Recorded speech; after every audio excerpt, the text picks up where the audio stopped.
Olá, Nação Santista, sejam muito bem-vindos ao nosso canal Notícias do Peixão hoje. Aqui quem fala é a Melissa Leal e hoje trouxemos as melhores e as mais recentes notícias sobre o Santos. Fiquem até o final para não perderem nenhuma notícia. Também estou passando aqui para lembrar vocês se inscreverem no nosso canal, ativarem o sininho de notificações, curtirem esse vídeo e comentar aqui embaixo de onde vocês estão falando para que eu possa mandar um beijo para todos vocês. Bora! Primeira notícia. É agora que tudo muda. Existem decisões dentro do futebol que passam despercebidas para quem está de fora, mas que por dentro do clube deixam rastros, tensionam o vestiário e mexem com a cabeça do torcedor. E a escolha de Vojvoda envolvendo Robinho Júnior no clássico acendeu exatamente esse tipo de discussão. Hoje você vai entender o que realmente aconteceu, porque o treinador tomou uma decisão tão questionada e como isso pode mexer com a escalação já na próxima rodada. E fica aqui o aviso, não é só essa bomba não. No vídeo de hoje tem mais 3 notícias importantes do Santos, então segura firme até o final para não perder nada. E antes de continuar, deixe o like e se inscreva no canal e hypar esse vídeo porque isso ajuda a entregar mais para mais santistas.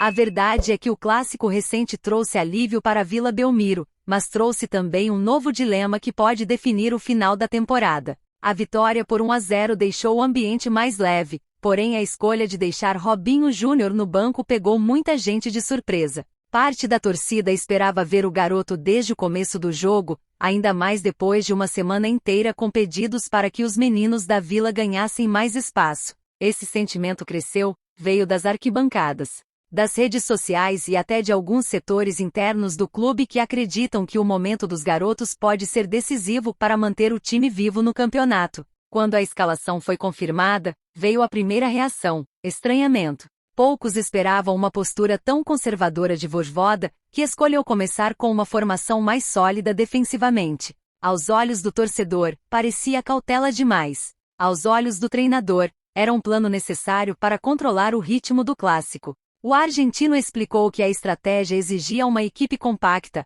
forte sem a bola e preparada para segurar as investidas do adversário. Ele deixou claro que sabia o impacto emocional que Robinho ou Bom Tempo causariam entrando no segundo tempo, e que isso poderia ser usado a favor do Santos justamente no momento em que o jogo estivesse mais aberto. Essa leitura foi feita ao longo de toda a semana e não foi, segundo ele, uma escolha tranquila. Vojvoda afirmou que entende a cultura do Santos que valoriza e celebra os meninos da Vila, mas que precisava ser equilibrado em uma situação de pressão máxima. Ele inclusive destacou que Bom Tempo havia entrado muito bem na partida anterior e que a decisão de deixá-lo no banco dessa vez também pesou. Era um daqueles casos em que qualquer caminho escolhido geraria debate. E gerou. Quando a bola rolou, a estratégia começou a se justificar. O time segurou bem a pressão inicial, manteve organização e não permitiu que o adversário crescesse como imaginado. E então veio a parte planejada. Robinho Júnior entrou para mudar o jogo.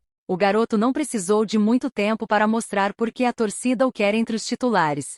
Com personalidade, buscou espaço, acelerou jogadas e, nos minutos finais, fez exatamente aquilo que Vojvoda imaginava que ele poderia fazer. Encontrou Roleiser na área com precisão e deu assistência para o gol da vitória, um lance que mexeu com o estádio e comprovou que sua presença realmente tem peso emocional. O treinador fez questão de ressaltar o impacto do grupo todo, mas não teve como negar o papel decisivo do garoto. Mesmo assim, quando perguntado sobre a possibilidade de Robinho ser titular contra o Mirassol, Vojvoda foi firme e evitou entregar qualquer pista. Ele disse que só vai definir a equipe após estudar o adversário e que esse tipo de dúvida é positiva porque nasce de um momento de vitória. Afirmou ainda que o Santos precisa estar no limite da concentração para o próximo duelo e que nada será decidido impulsivamente. A situação do clube na tabela também influencia diretamente nessas escolhas. O triunfo deixou o Santos respirando, subindo para a 16ª posição com 36 pontos e ultrapassando o Vitória. Porém, a diferença é mínima. Um tropeço pode jogar tudo de volta para o cenário de risco. É por isso que cada decisão, cada titularidade, cada alteração se tornou tão importante. O momento exige equilíbrio, mas também coragem para mexer quando for necessário. A repercussão pós-jogo trouxe ainda outro ponto: o engajamento emocional do time, algo que ficou evidente com a reação registrada de Neymar após o apito final.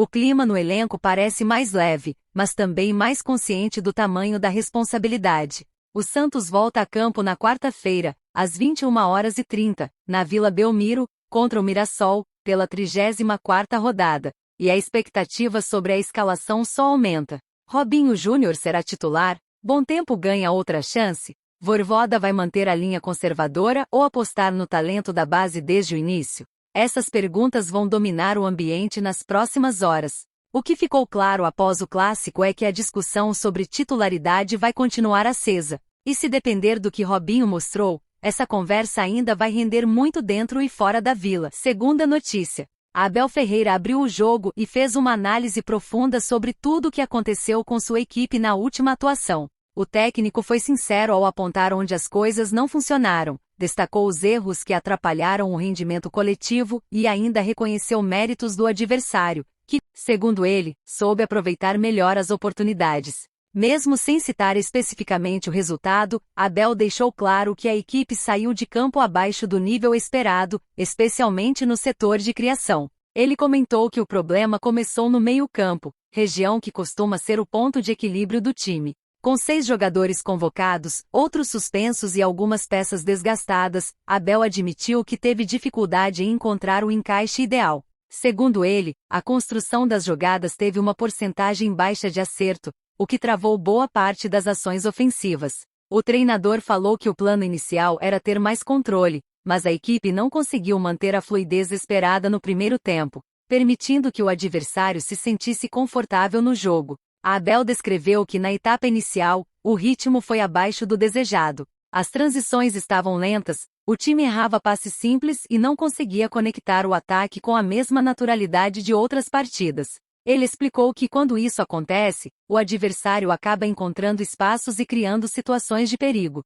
Por isso, afirmou que o desempenho na primeira parte da partida ficou muito distante do que foi planejado nos treinos. No intervalo, o técnico realizou ajustes, reorganizou a equipe e alterou algumas funções táticas. Ele contou que a resposta do elenco foi positiva e o segundo tempo teve um padrão mais próximo do ideal. O time passou a ter mais agressividade na marcação, mais mobilidade entre as linhas e conseguiu criar jogadas que poderiam ter mudado o desfecho. Porém, segundo Abel, faltou precisão no momento decisivo. Ele mencionou algumas oportunidades claras que não foram convertidas, destacando que em jogos de alto nível, detalhes como esse fazem toda a diferença. Outro ponto citado pelo treinador foi o desgaste físico. Ele revelou que algumas peças fundamentais estavam sem energia perto do apito final. Como exemplo, comentou sobre os jogadores que atuam no setor central, que tiveram de permanecer até o último minuto porque não havia alternativas suficientes no banco para substituições estratégicas. Abel explicou que esse cenário dificultou a manutenção da intensidade, principalmente na parte final da partida, quando o time precisava de mais força para manter o ritmo e tentar virar a situação.